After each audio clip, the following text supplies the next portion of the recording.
La propreté est très importante dans les logements au XIXe siècle.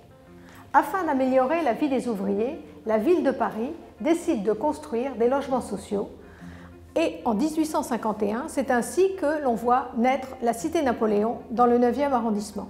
Et au rez-de-chaussée des 200 logements, vous trouvez lavoir, bain, consultation médicale proposée pour tous.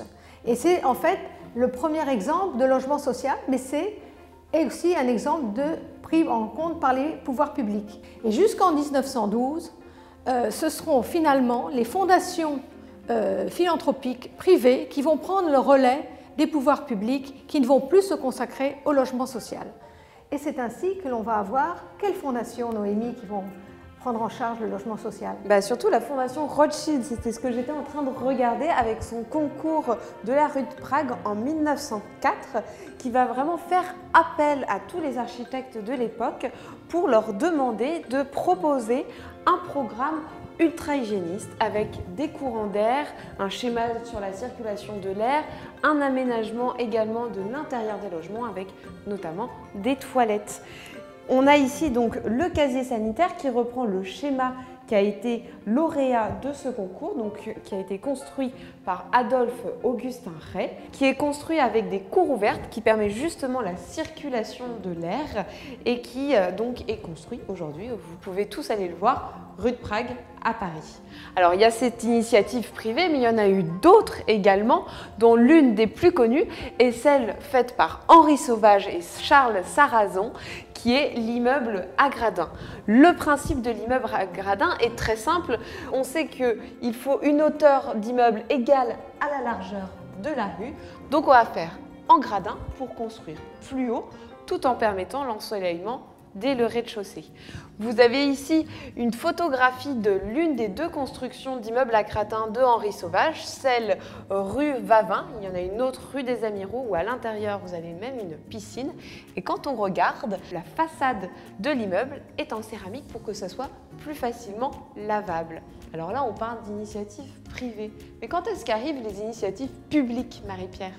Alors, les initiatives publiques arrivent avec la loi Bonnevet en 1912 qui va permettre de fonder, de créer des offices d'habitation à bon marché. Nous allons avoir celui de la ville de Paris et qui va être à l'origine de la création, de la construction des premiers groupes d'habitation à bon marché le long des maréchaux à l'emplacement des anciennes fortifications.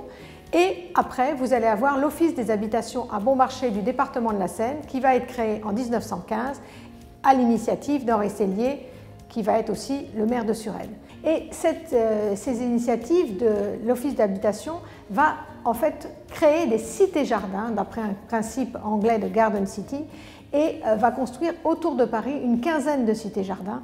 Et ce sont des cités-jardins qui, en fait, pour la première fois, proposent dans du logement social le tout à l'égout, les toilettes, l'eau, l'électricité, enfin un confort que personne n'avait jamais connu. Et en plus, vous avez aussi dans ces cités-jardins des équipements d'hygiène tels les lavoirs, bains-douches, le centre d'hygiène infantile, une piscine.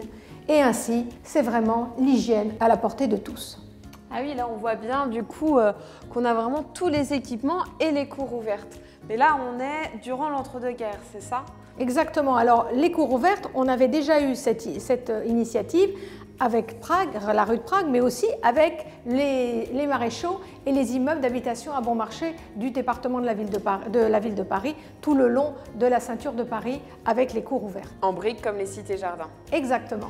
Après la première vague de construction de logements sociaux de l'entre-deux-guerres, il va y avoir une deuxième vague après la Deuxième Guerre mondiale de construction de logements sociaux pendant les 30 glorieuses.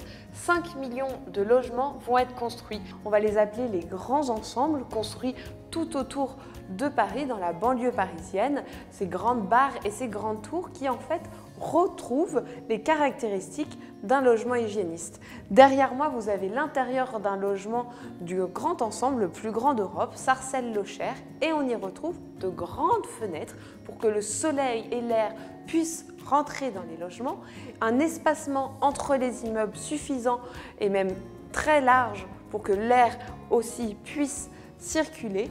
Et enfin aussi, à l'intérieur des logements, on va retrouver les salles de bain. Très important, et c'est à partir de ce moment-là que les salles de bain vont se généraliser dans les logements. Alors, on parle des grands ensembles, on va aussi parler des villes nouvelles, où là, on va s'inspirer de ce qui a été fait au tout début du XXe siècle avec les immeubles à gradins, ici avec les pyramides d'Évry, construits par Andro et Para. Le rapport, par contre, entre l'hygiène et l'architecture va un petit peu se disloquer, s'éloigner, puisque va arriver les antibiotiques, les vaccins aussi, obligatoires, et donc ce principe de prophylaxie, de mieux vaut prévenir que guérir les épidémies, est moins important. Et on oublie un petit peu les gestes d'hygiène. Alors, nous, pour retrouver ces gestes d'hygiène, les réapprendre, on vous propose de jouer à notre jeu de loi.